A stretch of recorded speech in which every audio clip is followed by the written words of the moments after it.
Hello प्यारे बच्चों, आज हम कक्षा 8 क्लास 8 भाषा भारती हिंदी विशिष्ट के पाठ 17 लेसन 17 वसीयतनामे का रहस्य नामक पाठ के क्वेश्चन आंसर सॉल्व करेंगे। अभ्यास बोध प्रश्न। प्रश्न 1, निम्नलिखित शब्दों के अर्थ शब्दकोश से खोजकर लिखिए। दूरदर्शी का मतलब है दूर की सोचने वाला। न्यायप्रिय का मतलब है न्याय को मानने वाला। निष्पक्ष का अर्थ है पक्षपात के बिना। वसीयत का अर्थ है उत्तराधिकार पत्र। जटिल का अर्थ है कठिन। जायदाद का अर्थ है संपत्ति। विवाद का अर्थ है झगड़ा। अब ये इस पाठ की विधा क्या है? कथा है ना। और इस पाठ के रचनाकार है डॉक्टर परशुराम शुक्ल। अब हम पहले वस्तुनिष्ठ प्रश्न देखेंगे। प्रश्न 1, वृद्ध किसान के बेटे थे। कितने बेटे थे? आ है 2, बा है 3, सा है 4 और दा है 5। तो कितने बेटे थे वृद्ध किसान के? तो इसका उत्तर है 4, है ना। सा 4 है ना। अब प्रश्न 2 है, भाई अपने भाइयों का कत्ल करने के लिए तैयार हो गया। कौन सा भाई? तो क्या आएगा इसका उत्तर? चौथा भाई अपने भाइयों का कत्ल करने के लिए तैयार हो गया। तीसरा है, महाराजा ने भाई को जेल में डाल दिया। कौन से भाई को? पहले को, दूसरे को, तीसरे को और चौथे को। तो इसका उत्तर क्या आएगा? चौथा भाई को, है ना। दा चौथा। चौथा, वसीयत के संबंध में पंचों का विचार था। उत्तर है वसीयतकर्ता बहुत समझदार था। प्रश्न 2, एक वाक्य में उत्तर दीजिए। प्रश्न 1, वयोवृद्ध किसान के कितने बेटे थे? तो उत्तर है वयोवृद्ध किसान के 4 बेटे थे। दूसरा है, न्यायप्रिय पंच के रूप में कौन प्रसिद्ध हो गया? उत्तर, न्यायप्रिय पंच के रूप में वयोवृद्ध किसान प्रसिद्ध हो गया।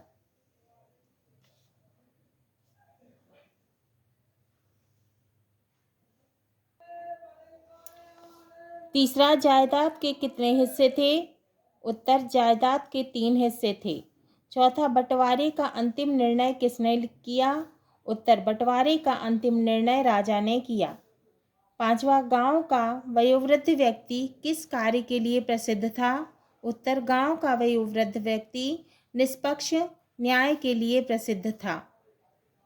छठवां, झगड़े का क्या कारण था? उत्तर, झगड़े का कारण जायदाद का बराबर हिस्सा नहीं लिखा था। महत्वपूर्ण व्याख्या। प्रश्न 1, निम्नलिखित गद्यांश की संदर्भ एवं प्रसंग सहित व्याख्या कीजिए। पहला, चौथा भाई अपने भाइयों का कत्ल करने के लिए तैयार हो गया। उसने सोचा कि धनवान बनने का यह अच्छा अवसर है। यदि वह अपने भाइयों को कत्ल कर दे तो पूरी जायदाद उसे मिल जाएगी। संदर्भ, प्रस्तुत गद्यांश पाठ्य पुस्तक के वसीयतनामे का रहस्य नामक शीर्षक से लिया गया है। इसके लेखक डॉक्टर परशुराम शुक्ल जी हैं। प्रसंग, इस गद्यांश में लेखक ने 4 भाइयों में चौथे भाई के लालची होने को बताया है। व्याख्या, एक किसान जो कि बहुत बुद्धिमान माना जाता था, मरने के पूर्व अपने 4 बेटों के लिए 3 हिस्सों में जायदाद छोड़कर गया। इस गुत्थी को सुलझाने के लिए चारों बेटे, माने इस रहस्य को सुलझाने के लिए चारों बेटे महाराजा के पास गए। तब महाराजा ने चारों बेटों को एक कमरे में बंद करके एक एक को अपने पास बुलाकर यह लालच दिया कि यदि वह अपने शेष 3 भाइयों का कत्ल कर दे तो सारी जायदाद उसे मिल जाएगी। साथ ही वह अपनी छोटी बहन की शादी भी उसी से कर देगा। तीनों बड़े भाइयों ने इस प्रस्ताव को ठुकरा दिया, लेकिन चौथा भाई लालच में आकर अपने भाइयों का कत्ल करने के लिए तैयार हो गया। उसने सोचा कि यह उसके धनवान बनने का अच्छा अवसर है। इससे वह अधिक धनवान बन जाएगा। यदि वह अपने तीनों भाइयों का कत्ल कर देगा तो उनके हिस्से की भी सारी जायदाद भी उसे ही मिल जाएगी। चौथे भाई की यह बात सुनकर राजा ने उसे जेल में डाल दिया और गुत्थी सुलझ गई। प्रश्न 2, निम्नलिखित प्रश्नों के उत्तर संक्षेप में लिखिए। का वसीयतनामे का अर्थ समझाइए। उत्तर, वसीयतनामे का अर्थ है संपत्ति के बंटवारे के लिए उत्तराधिकार पत्र। वसीयतनामा कोई वरिष्ठ व्यक्ति अपने मरने के पूर्व अपनी संपत्ति के बंटवारे के लिए लिखता है। खा, गांव का वयोवृद्ध व्यक्ति किस विशिष्ट कार्य के लिए प्रसिद्ध था। उत्तर, गांव का वयोवृद्ध व्यक्ति अपनी बुद्धिमानी, दूरदर्शिता व न्यायप्रियता के लिए प्रसिद्ध था। लोग उसके पास अपने झगड़े को निपटाने के लिए आते थे। गा, वसीयतनामे में जायदाद कितने पुत्रों को बांटने का संकेत था। उत्तर, वसीयतनामे में जायदाद केवल 3 पुत्रों को बांटने का संकेत था।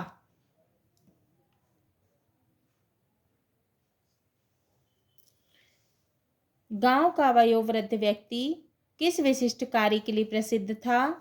उत्तर है, गांव का वयोवृद्ध व्यक्ति अपनी बुद्धिमानी, दूरदर्शिता व न्यायप्रियता के लिए प्रसिद्ध था। लोग उसके पास अपने झगड़े को निपटाने के लिए आते थे। गा, वसीयतनामे में जायदाद कितने पुत्रों को बांटने का संकेत था। उत्तर, वसीयतनामे में जायदाद केवल 3 पुत्रों को बांटने का संकेत था। घा, बंटवारे का अंतिम निर्णय किसने किया। उत्तर, बंटवारे का अंतिम निर्णय महाराजा ने किया। इंगा, राजा के प्रथम 2 महलों में जो 2 लोग मिले वे कौन थे। उत्तर है, राजा के प्रथम 2 महलों में एक 17-18 वर्ष का युवक, माने एक 17 या 18 वर्ष का युवक होगा, है ना, लड़का, जो राजा का छोटा भाई था। वहाँ 19-20 माने या तो 19 साल की होगी या 20 साल की, है ना, साल की युवती जो राजा की छोटी बहन थी मिली। चा, पंचों को किस बात की शंका थी। उत्तर, पंचों को इस बात की शंका थी कि किसान के 3 बेटे असली हैं व एक बेटा उसका नहीं है। छा, वसीयतनामे में क्या लिखा था। उत्तर, वसीयतनामे में 2 बातें लिखी थी। पहली यह कि संपूर्ण जायदाद के 3 हिस्से कर उसे 3 भाइयों में बांट दिया जाए। दूसरी यह कि जो पंच इस बात का फैसला करे उसके साथ बेटी का विवाह कर दिया जाए। प्रश्न 3, निम्नलिखित प्रश्नों के उत्तर विस्तार से लिखिए। का झगड़े का कारण क्या था। उत्तर, झगड़े का कारण वृद्ध किसान का वसीयतनामा था जिसमें 4 भाइयों को बांटने के लिए जायदाद के 3 हिस्से किए थे। यह नहीं लिखा था कि किस पुत्र को जायदाद ना दी जाए। खा, गांव वालों को वसीयत के बारे में जानकर आश्चर्य क्यों हुआ। उत्तर, गांव वालों को वसीयत के बारे में जानकर आश्चर्य इसीलिए हुआ क्योंकि इतने बुद्धिमान व्यक्ति ने ऐसी वसीयत क्यों लिखी। अवश्य ही इसमें कोई रहस्य होगा।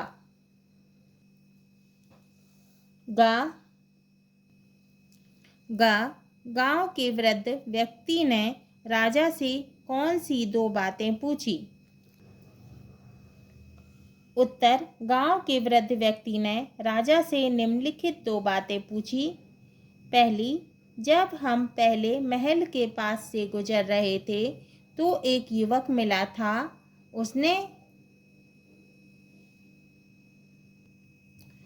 उससे हमने आपके बारे में पूछा तो उसने बताया कि आपको मरे 3 साल हो गए हैं। इस बात का क्या राज है? तो वो क्या बोलने लगा कि आपको मरे तो 3 साल हो गए हैं। दूसरा, जब हम लोग दूसरे महल के पास से गुजर रहे थे तो एक अत्यंत रूपवती माने बहुत सुंदर कन्या मिली। उससे हमने आपके बारे में पूछा तो उसने बताया कि आप अंधे हो गए हैं। इस बात का क्या राज है? इंगा, क्या तीनों भाई राजा के प्रस्ताव से सहमत थे? उत्तर, नहीं। तीनों भाई राजा के प्रस्ताव से सहमत नहीं थे। उन्होंने अपने भाइयों की हत्या करने से अच्छा अपना हिस्सा छोड़ना उचित समझा। चौथा भाई राजा के द्वारा दिए गए प्रस्ताव से क्या सोचकर सहमत हो गया? उत्तर, चौथा भाई राजा के द्वारा दिए गए प्रस्ताव से सहमत हो गया। उसने सोचा कि धनवान बनने का यह अच्छा अवसर है। वो सोचने लगा कि धनवान बनने का यह अच्छा मौका मिला है। यदि वह अपने भाइयों को कत्ल कर दे तो पूरी जायदाद उसे मिल जाएगी। साथ ही राजा की सुंदर बहन से उसका विवाह भी हो जाएगा। राजा ने समस्या का निदान कैसे किया? निदान माने समाधान, है ना। तो उत्तर है, राजा ने चौथे दुष्ट भाई को जेल में डाल दिया और शेष तीनों भाइयों में जायदाद के 3 हिस्से बांट दिए और राजा ने उन भाइयों की बहन से विवाह कर लिया। इस प्रकार समस्या का निदान हो गया। प्रश्न 4, बहुविकल्पीय प्रश्न। सही विकल्प को चिन्हित कीजिए। वसीयतनामे के विषय में जानकर पंचों को शक था। पहला, वसीयतकर्ता मूर्ख था। दूसरा, भूल से उससे गलती हो गई। तीसरा, 3 बेटे असली हैं और 1 बेटा उसका नहीं है। तो क्या है इसका उत्तर? वसीयतनामे के विषय में जानकर पंचों को शक था। क्या शक था? तीसरा उत्तर है इसका 3 बेटे असली हैं और 1 बेटा उसका नहीं है। भाषा अध्ययन। प्रश्न 1, जायदाद विदेशी शब्द है। इसके स्थान पर मानक हिंदी शब्द संपत्ति होता है। इसी प्रकार इस पाठ में प्रयुक्त निम्नलिखित शब्दों में के भी मानक हिंदी शब्द लिखिए। वसीयतनामे, हिस्सा, हिस्सेदारी, हक, राहगीर, शानदार, फैसला, मामला, गुजर, राज और होशियार। उत्तर, विदेशी शब्द और मानक शब्द। विदेशी शब्द है वसीयतनामे, इसका मानक शब्द है संपत्ति संबंधी लिखित आदेश। विदेशी शब्द है हिस्सा, मानक शब्द है भाग। विदेशी शब्द है हिस्सेदार, मानक शब्द है भागीदार। विदेशी शब्द है हक, मानक शब्द है अधिकार। विदेशी शब्द है राहगीर, मानक शब्द है पथिक। विदेशी शब्द है शानदार, मानक शब्द है बहुत अच्छा। विदेशी शब्द है फैसला, मानक शब्द है निर्णय। विदेशी शब्द है मामला, मानक शब्द है प्रकरण। विदेशी शब्द है गुजर जाना, मानक शब्द है मर जाना। विदेशी शब्द है राज, मानक शब्द है रहस्य। विदेशी शब्द है होशियार, मानक शब्द है चतुर। निम्नलिखित अनुच्छेद को ध्यान से पढ़िए। चारों भाइयों का झगड़ा देखकर, क्या है का के नीचे लाइन खींची है। झगड़ा देखकर भीड़ इकट्ठी हो गई।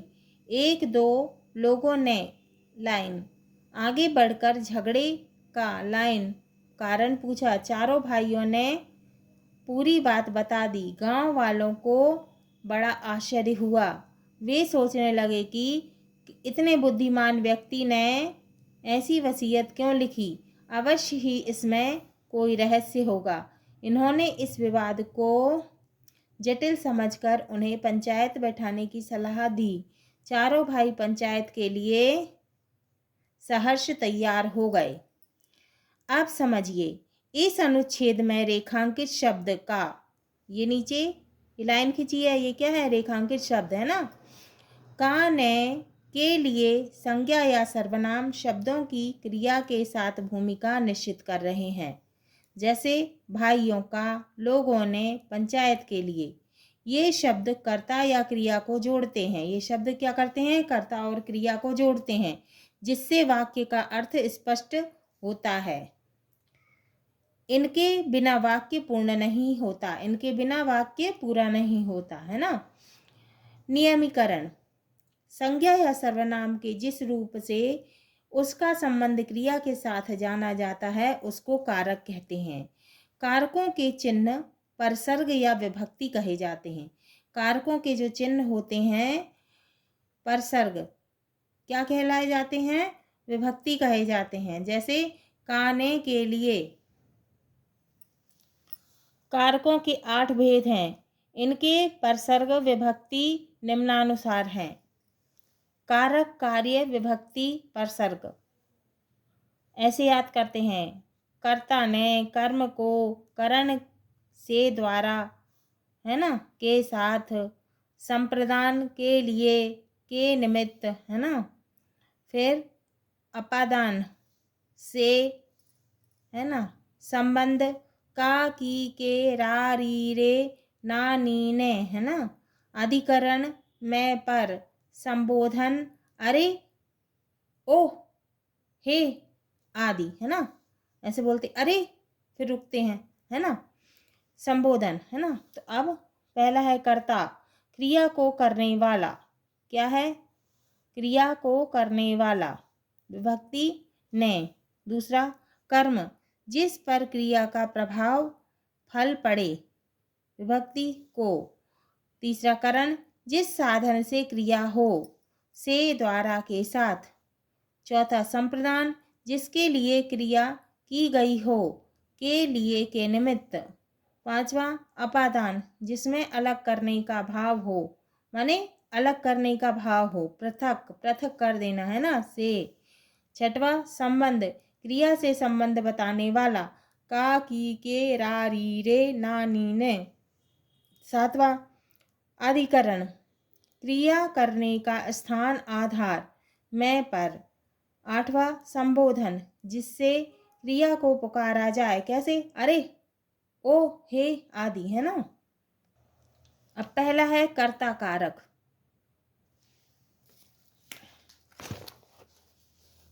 प्रश्न 3, इस पाठ में आने वाले विभिन्न कारकों के उदाहरण छांट कर लिखिए। पहला है कर्ता कारक। एक भाई ने युवक से पूछा, है ना। कर्ता कारक क्या है? ने। दूसरा कर्म कारक, महाराज जायदाद के बंटवारे को लेकर झगड़ने लगे।